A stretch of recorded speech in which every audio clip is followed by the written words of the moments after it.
Julian Edelman is going to the Hall of Fame.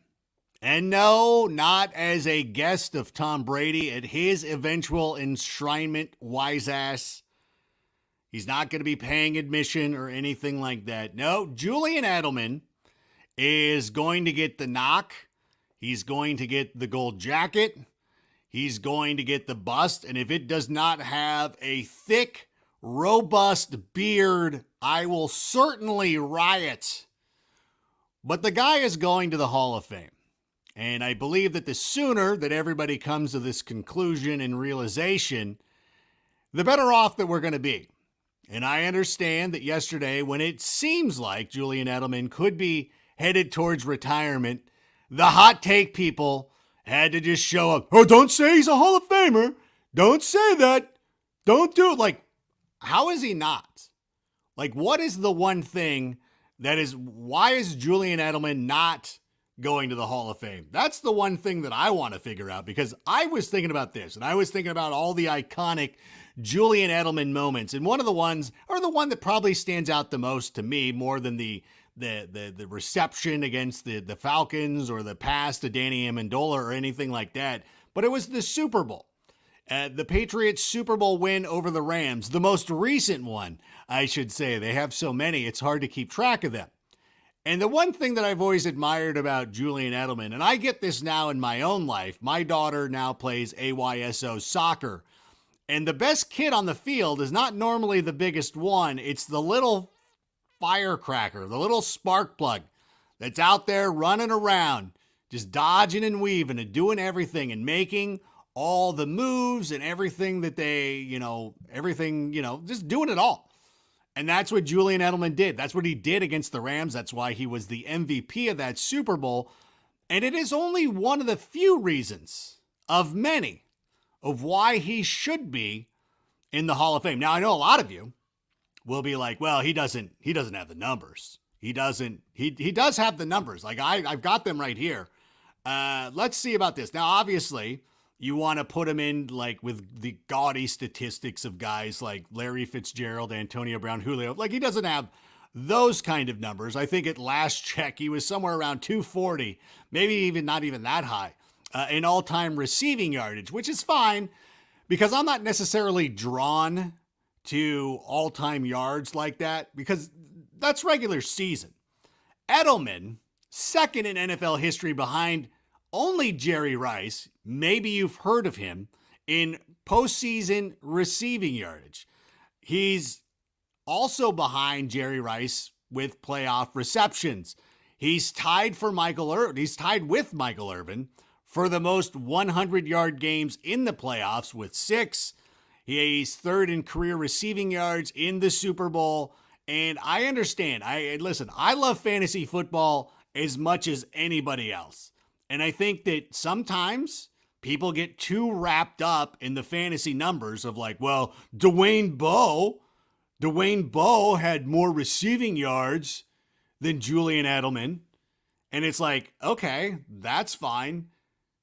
Name one memorable play that Dwayne Bowe made in his career. When you're talking about the history of the NFL, if you're sitting down with your child talking about football and the great teams and the great players, does Dwayne Bowe, does he get brought up in that conversation?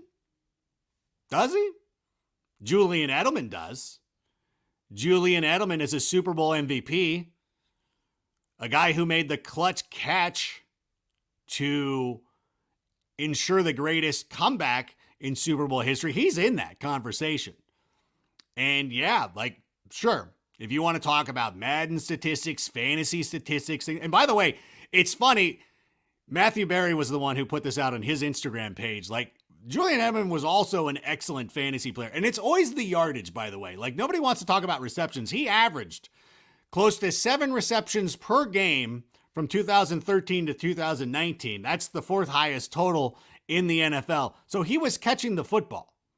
He was in an offense that was built to run. He wasn't in an offense that really lent itself to 1,000-yard receivers.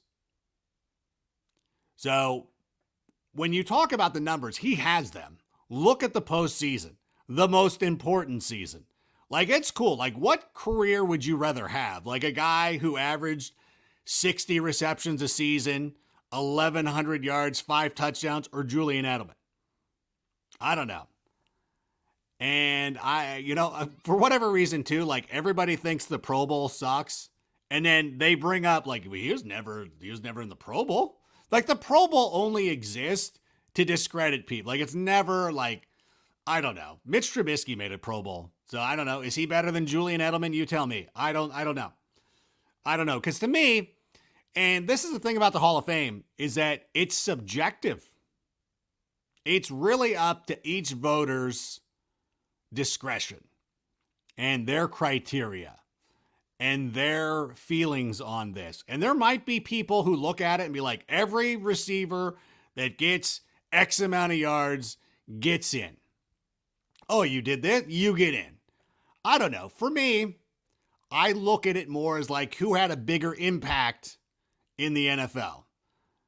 And there's not a lot of receivers over the last decade who have had as big of an impact as Julian Edelman. There's guys who've had more receptions, more receiving yards. I can't argue with that. But we talk about impact of the game. I think that for me, and some people are, they're more inclined to just be like, well, I don't know what it is. I think maybe it is fantasy football. And I love, who am I to poop on fantasy football? But I think a lot of times people look at that and they're like, well, like this guy had more receiving yards or this guy did it. And like, is that the whole story? Is that all that we talk about or anything like that? I mean, to me though, it comes down to the moments. The 51-yard touchdown pass to Danny Amendola. The go-ahead. He had the go-ahead touchdown against the Seahawks in Super Bowl, 49. He had the miracle catch against the Falcons. He was the MVP of the Like, it just keeps going. Like, even when bringing up the game, the play against the Seahawks, you're like, oh yeah, that's right. He caught the go-ahead score against, it's so many. He's been involved in so many iconic moments and so many iconic names. And listen, rings do matter when it comes to the Hall of Fame. And Edelman has them. The Patriots are the greatest North American sports dynasty of all time. They only have one player who has played the bulk of their career with New England in the Hall of Fame. Actually, that's not true because Ty Law, I think, went in as well. And at some point, you got to start putting these Patriots into the Hall of Fame unless you're just conceding that like Tom Brady's the greatest of all time and anything like that. And I don't know. For me, I think that the NFL has shown in the past that players who make the biggest impact are the guys that often get rewarded. To me, it's kind of like Brock Lesnar. Now, Brock Lesnar does not show up at a lot of house shows, but he's involved in some of wrestling's biggest moments. Brock Lesnar, if you went and looked and you're like, well, Shane Helms was in more house shows in the WWE than Brock Lesnar. So I gotta say that Shane Helms is better than Brock Lesnar. It's ridiculous. We gotta be rewarding our biggest stars. And again, there's 3 of them who jump out at me, of guys who made iconic NFL plays, made plays on the biggest stage, and still were rewarded by being inducted into the Pro Football Hall of Fame. And I think 3 of them, Lynn Swann, Fred Biletnikoff, Michael Irvin. I think if you're looking for a comparison for guys of like who weren't necessarily the most prolific. And I understand that the eras are different. And you're like, well, they didn't throw as much in the 70s when those guys played. And I understand. But Lynn Swann never led the NFL in receiving. He never had more than 880 receiving yards in a year, even for 1970 standards. That's pretty bad. That's not great. He had 11 touchdowns in 75, and that's it. Biletnikoff led the NFL in receptions only once. Topped 1,000 receiving yards only once for a team that threw the ball that loved to go vertical. Both men, Swan and Biletnikoff, were Super Bowl MVPs. Michael Irvin once led the NFL with 1,500 receiving yards in 1991. And that was actually the year before the Cowboys dynasty started. But he was also one of the most annoying players. On the field. A guy who always made a big catch, who always made a clutch catch. And I think Jay Novacek kind of falls into this category too. Those Cowboy players were so annoying.